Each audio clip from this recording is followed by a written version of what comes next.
You've got ideas, you've got ambition, you've got no time, or so you think. I'm Marissa Lonick, and I help busy moms with big dreams and no time. Join me each week as I dive into time management strategies, goal setting and achieving framework, and inspiring guests who are juggling mom life, work life, fill in the blank life. Dreams don't work unless you do, and just because you're a mom doesn't mean you can't still make it happen, whatever it means to you. Welcome to the Mama Work It podcast.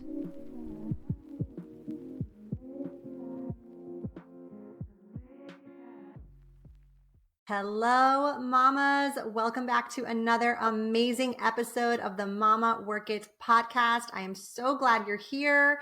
If you are new, my name is Marissa Lonick. I am the host and the founder of Mama Work It, where we support women in the juggle of work life, mom life, wife life, fill in the blank life. Today's guest is Shamayne Olivia Kotfas. Shamayne's transformational journey started with a simple question: who am I? Her decades-long quest to reclaim her identity led to profound insights and realizations that are the foundation of her business, Shoes That Fit Her Soul, LLC. Drawing from her vast corporate career and her personal experiences with generational trauma, Shamayne's authentic message guides women on a path towards personal and professional growth by fostering a renewed sense of passion, purpose, and confidence. Shamayne, I know this topic can feel heavy. We're talking about loss. We're talking about uncertainty, but I just know you're the right person to be here to guide us through it. So thank you so much for being here. Well, thank you, Marissa, for having me. I'm excited to be here. Good. Well, I always love to ask first and foremost, can you tell us a little bit about your journey as a working mom and just in general when it comes to this topic? Sure. My journey goes back quite a while. I have been through many, curves, turns, ups and downs, and all these things. But the thing I wanted to share with you today, I am a mom, and I'm newly retired. I retired from corporate at the beginning of this year, and so I was very excited to be able to have a second chance to become work on my passions as an author, creator, and a facilitator. So I'm working on my first book right now, and I have a passion for bringing out the best in people, to know their incredible worth and value, just to know who they truly are. And as a mom, I became a mom 38 years ago. Today's my daughter's birthday. And I also have two sons that are 34 and 32. In addition, I have 3 grandchildren. So I consider myself a mom on several different levels. My journey as a mom and a working mom has been interesting and unpredictable. As you mentioned, we'll talk about loss and things like that. But I would say that over this time and everything I've experienced, you could say I've earned 3 master's degrees or PhDs by raising 3 completely different children. And they have truly taught me a wealth of knowledge that I would not have otherwise gained. And the grandkids are the reward for raising their parents. Just a quick summary of my past and the journey that got me on the self-discovery journey was I like to break my journey down into 3 or 4 stages. I'm actually in the last stage right now. But my stages were survival, existing, transformation, and thriving. And when we can break our journey down in those type segments based on what your own personal journey, kind of helps you as you move forward and grow and become the person that you want to become. My survival was in childhood and adolescence. Basically, I'll just say that I was the oldest of 4 children, and our parents were very emotionally immature and were not able to meet our needs. So I became the caretaker in a very dysfunctional family system. The existing ages and stage was my 20s and 30s. That's when I was married and had my children and career, and being a mom came naturally to me, though. And it was something I always knew I wanted to be. Michael and I married very early in our journey, and we had our 3 kids almost immediately. So it was not until my oldest two were in school, elementary school, that I went back to work. My transformation stage was in my 40s and 50s. It became the hardest chapter in my life. After 20 years together with Michael, he and I separated, and I was 40 and the kids were in high school and middle school. But we had a good relationship. The separation and divorce were amicable, and we both wanted to co-parent. So we did that while the kids lived with me. But a week before our divorce was final, I was laid off from my job. And over the next 4 years, I could only find part-time jobs or temporary work because the job market was down. I lost my house, my car, and a lot of weight due to the stress. But as time went on, I thought I would, never thought I could find a job, but then I did find a job 4 years later when I interviewed for a major health insurance company. And at last, I felt like things were going up for me. We were going to have stability and benefits and all the things that come with a stable job. And when I got the news on June 27th, 2008, I was 45 years old. The next morning, I woke up and Michael had been killed in an accident. He was a cyclist. He rode his bike regularly, and he was hit by a car and died instantly. So that was another huge change for me. And just when I felt like things were going up, I was hit with another tragedy. So that really began my journey of self-discovery, and it was the catalyst that got me to really dig deep and figure out what were the things that had held me back. So I spent the next 15 years on that self-discovery journey. And now I'm in my 60s and thriving, and I've rediscovered who I am with a new purpose and passion. And I'm still learning about myself, but it's much easier now. Yeah. Thank you so much for opening up and sharing that. You've told me that story before, and each time you tell me, I still get chills and I still have such a visceral reaction to it, because loss is such a big deal. And that's a very big loss that you experience. But we experience loss in so many different ways and shapes and forms throughout life. And I know you have as well. So I'm curious, what do you feel like is the common denominator, like the secret formula in how you were able to cope and recover in each of those types of situations?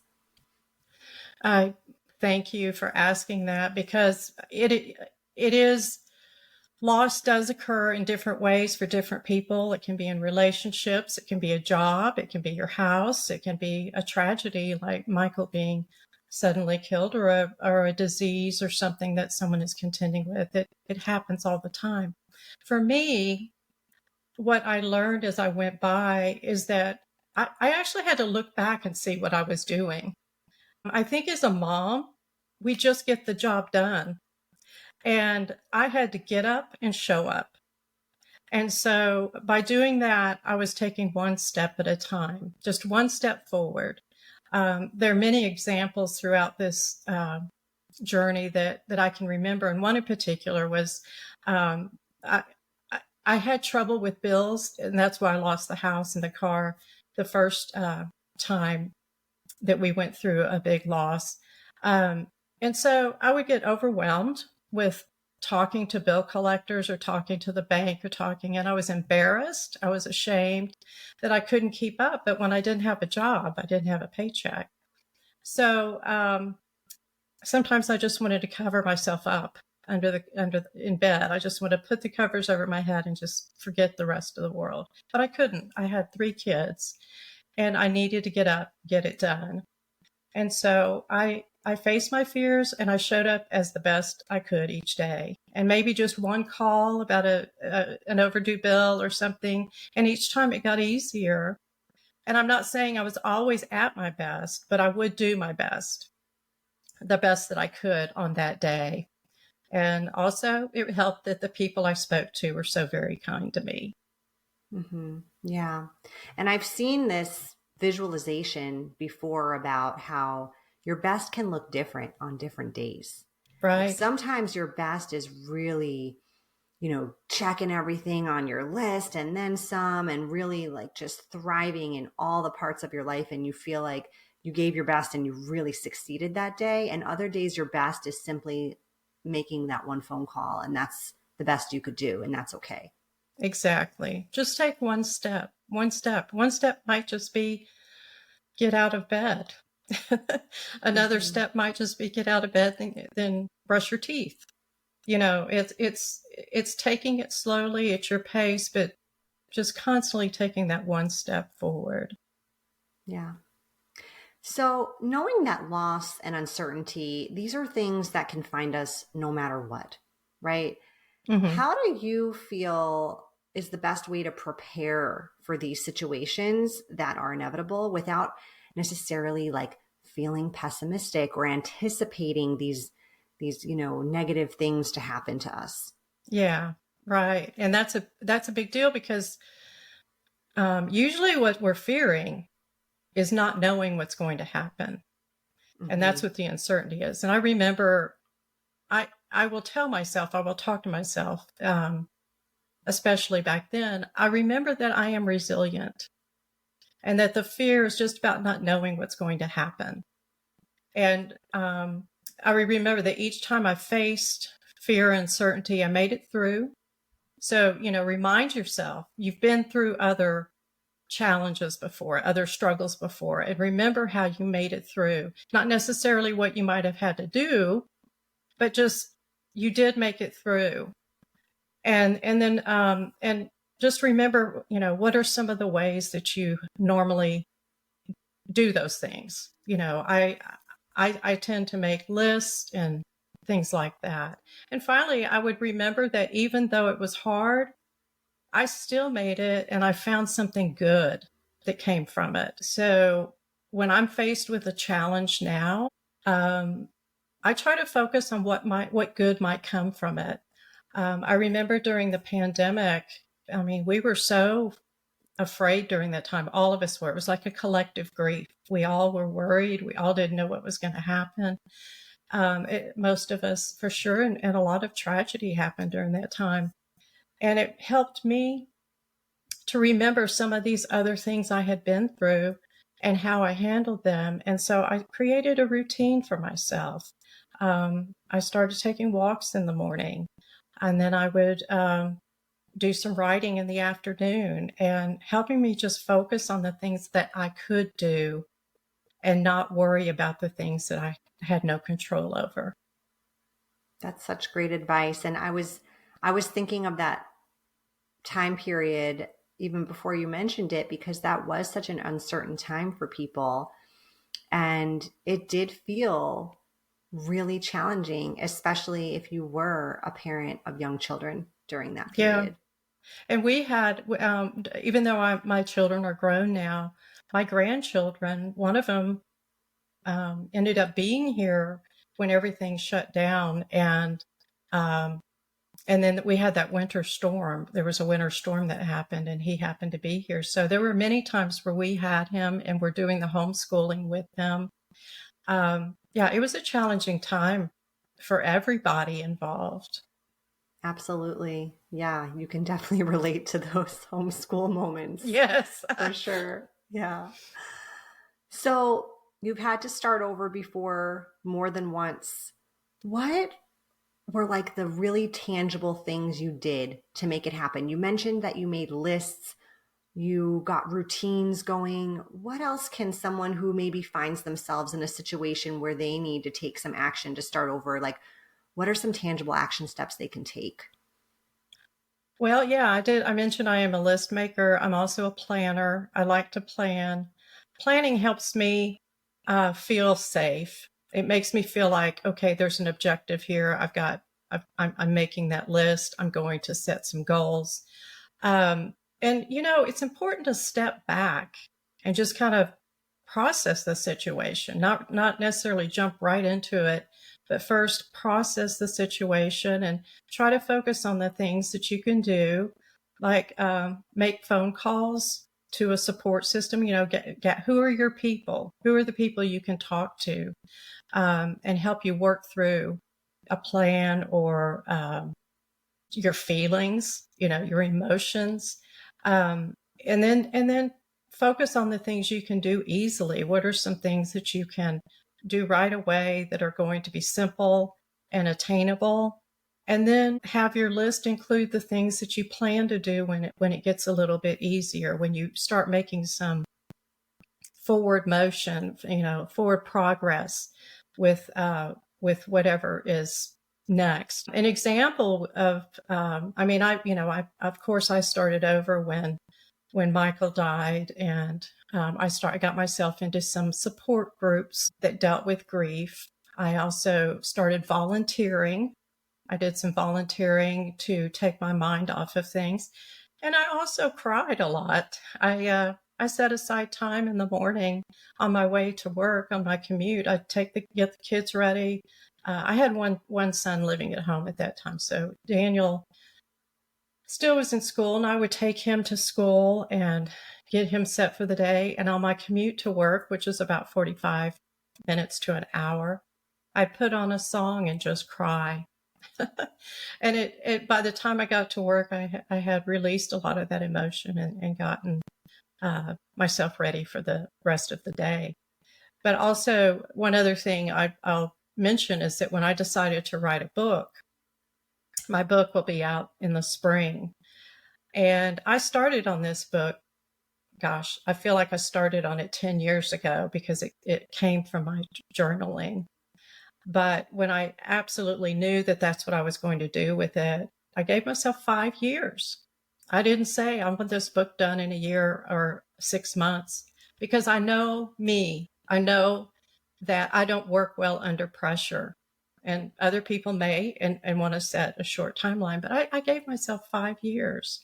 And it was not even to get the book published. It was, I'll have something tangible to offer to people, and I want to have a curriculum and a book, and I want to offer that. And it's amazing, Marissa, that I was sitting at the dinner table with my husband, and I had all the structure of what I was going to offer to people. It just had to be put into pretty content. And I realized that day was 5 years from when I had said I wanted to have it done in 5 years. Wow. Wow. It just all came to you in that moment. It came together. And one last thing I'll say is that letting go of things that we can't control. I mentioned that before. It lightens your load so much if you can practice just letting go of the things that you can't control, because that depletes you of energy and time, and focus on your steps, the next steps instead. The way they say, it is what it is sometimes. That's great advice. I want to go back to the crying element. I think that Sure. a lot of times we are taught, or we have this belief that crying feels very vulnerable. It feels very weak, even. People perceive it as weakness. We have to pull it together. We have to keep it together, whether that be in a professional environment, whether that be in front of kids, whether that be just in front of anyone generally, even Right. within ourselves. But that processing step is so underrated and such a necessary component when it comes to loss, when it comes to feeling really uncertain and anxious and being in a place like that. And I I agree. heard once that emotion, which to me, crying is very much the output of an emotion, is really energy in motion. Oh, And if yeah. the energy is stuck inside of you and you're not able to release it somehow, right? And you're not able to Right. move it, it's going to start to block things for you. Crying for me is, it's an experience. I don't want to get too deep into that, but I have found it's cleansing. And there are times when I just feel that overwhelming emotion. We all know what that feels when we're about to have a cry or we need to cry. Maybe it's in a movie or in a discussion with someone, or you're touched by something you see and you feel that overwhelming rush in your body that is saying, okay, I need to cry now. And a lot of times we'll hold it back. And I understand sometimes that's necessary. You may be in the middle of a meeting somewhere, or you're at a very public place, and it feels strange to you to just release that crying right then. I have done my best to, like at work, when that overwhelming feeling would come, I would go to a private room, shut the door, and just cry. And I I feel like when you really you know what a hard cry is, right? I mean, Oh, you're just yes. sobbing and you're putting your whole body into it. It is a wonderful experience if you remember what it feels like after that cry. It's amazing how your body just feels lighter and your mood is shifted. And so I take cues from that emotion, from that feeling. It's a feeling, a Mm-hmm. physical feeling. And if I'm going to cry, my husband's used to it now, and I can look at him and just walk up and you know fall into his arms and just start crying, and he'll just all he has to do is just stand there and hold me. Um, but other times I'm by myself and I go in my closet or the bathroom or something and just cry. Yeah. It's like a tough workout. Like, it's not going to feel good in the moment, but afterwards, you're going to feel like $1,000,000. Right. Oh, I feel ugly in the moment. I'm just like They ugly don't call it an crying. ugly cry for nothing. Right. Yeah. Exactly. No, but it is such a great release, and Yeah. your body. I know it. You don't want to hold those things in your body because those things will start to come out in other physical ways. I believe, illness Absolutely. or you know sore knee. I don't know, but when you hold things like that in your body, it's not healthy. So it's best if you can learn and accept that crying is good for you. Yeah. When in doubt, cry it out. I like it. That's good. All right. Well, you have a program. It's called Shoes That Fit Her Soul, soul spelled Soul. Tell us briefly how you came up with the name and why do you think shoes have to do with our inner soul and calling? Thanks for asking this question because um, I'm so passionate about this, and I love that it came to me as shoes. And because who doesn't love shoes? I love shoes. I love all kinds of shoes. We all have different outlook on shoes, and but we all have our style. We all know what we like in a shoe: comfort, flexibility, or are they practical, are they for work, are they for going out. It is also the name of my book, and they both detail my journey of finding my true self and becoming the woman that I was meant to be after all these years. And I had always wished that I had someone to teach me the steps I should take. In other words, I had plenty of mentors and plenty of guides and plenty of people that influenced my life. But I thought, wouldn't it be great if there was some way to put that into a neat little package?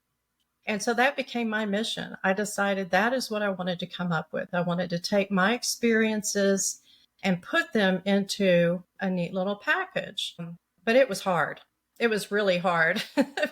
I couldn't sort it out in my head. I couldn't figure out, what did I learn? What did I pick up? What helped me? After writing the journal and trying to start a book and everything, I wanted to work on the program.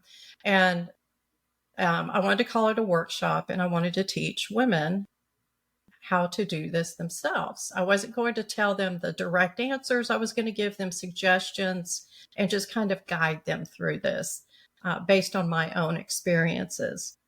So as things got heavy, I mean, I was still working. I was still involved in my children's lives and the grandchildren and everything. It became very heavy for me. And I took a break with my husband, Craig. I remarried a few years after Michael passed. And I have a wonderful husband who is the rock of my existence from day to day. But we went on a road trip, and when we got back, we were so refreshed, so recharged, and ready for to get back to work and projects and things.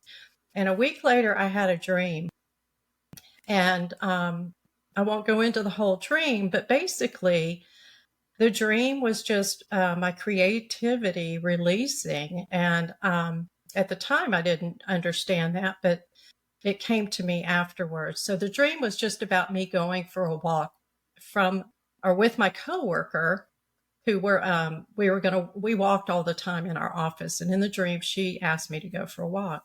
And after walking around the building to go downstairs to go outside to do the walk, I recognized and looked down that I wasn't wearing my shoes. I just had on my socks. And so turned around to go back inside to get my shoes, and I woke up from the dream. And as I laid there in bed thinking about, I was like, that was so vivid. The dream went on for a long time, and I saw many people I knew, but it didn't make much sense to me. So I went ahead and got up because I couldn't get back to sleep. And I was in the bathroom and I was washing my face. And Marissa, it was like this warmth. It just washed over me, and I felt warm and inside. And I heard the words, "You're going to teach women to find their shoes for their journey." And I just burst into tears, as I normally would do. And but I knew at that moment, it wasn't just a calling or a purpose. I felt like this was my mission. And the shoe began to break down into pieces and took the components of the shoe. And each of those shoe components represent the steps I took to recover my own identity. The elements of the shoe are the same elements we need to connect with our soul. And without going into all the details, they include connection with self, healing, our support systems, trusting your steps, finding your voice, setting goals, a sense of belonging, and leaving your footprint for your loved ones. And that's what I got from that dream. And that's what started the program, Shoes That Fit Her Soul. I love that. Thank you so much for sharing. And I love that that came to you in a dream. I feel like that is just often our sleep, our subconscious state during that time is such an open, airy, like pure space to receive messages. So I love that that's where that started for you. I have many dreams, and I pay attention to all of them. Yeah. Yeah. Well, good. Before we wrap up today's episode, we always love on this show to do a little bit of a lightning round where we like to ask you some just very random, personal, fun questions so our listeners can get to know you a little bit better. Are you ready? Sure. I'll do my best. All right, good. Here we go. Let's see. Do you have a go-to like get it done song that really motivates you? I would have to say September by Earth, Wind, and Fire. And that's going to show my age a little bit, I guess. But it's also a very personal thing between my husband and I. We love to dance at weddings, and that's the one song that will get us both on the dance floor.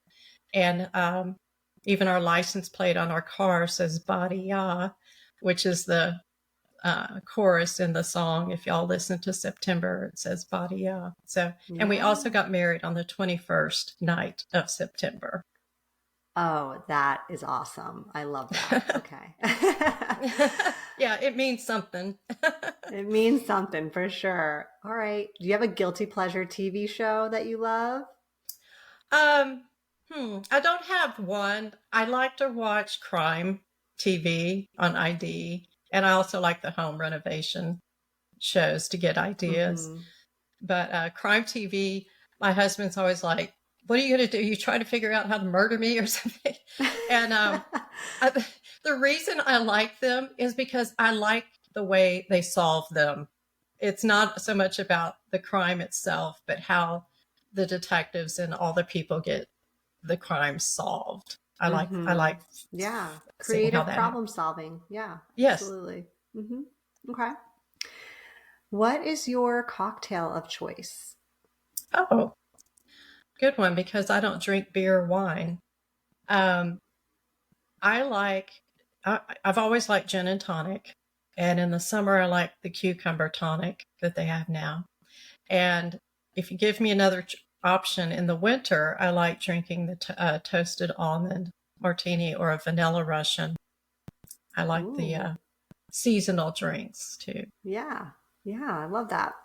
All right, Shamayne, before we say our goodbyes, can you tell our listeners where they can find out more about you and your program? Sure. My website is under construction, but it is there. I have a splash page, and it's shoesthatfithersoul.com. I'm also on Instagram and I'm on Facebook. You can find me both places at Shoes That Fit Her Soul. Amazing. And And I we'll have a link. Facebook group too. Great. And we will link all of that in our show notes so you can definitely stay in touch with Shamayne. Thank you so much for being here, for sharing more about yourself and this topic. We really appreciate it. Thank you. I enjoyed it. You've been listening to the Mama Work It podcast. I hope you've enjoyed this episode and would love if you could take a quick minute to leave me a review on whichever platform you're listening from, and maybe even send a note to a fellow mama friend recommending it. Reviews and recs help this podcast grow and reach more like-minded, awesome moms. And if you haven't subscribed yet, don't forget to click that button so we can stay in touch, girl. By the way, if you haven't checked out the Mama Work It website, please do. There are lots of free resources and great articles there that can help you with the juggle of work life, mom life, wife life, fill in the blank life. So head on over. Thanks again for being part of the tribe. I'll see you soon, but in the meantime, keep on working it, mama.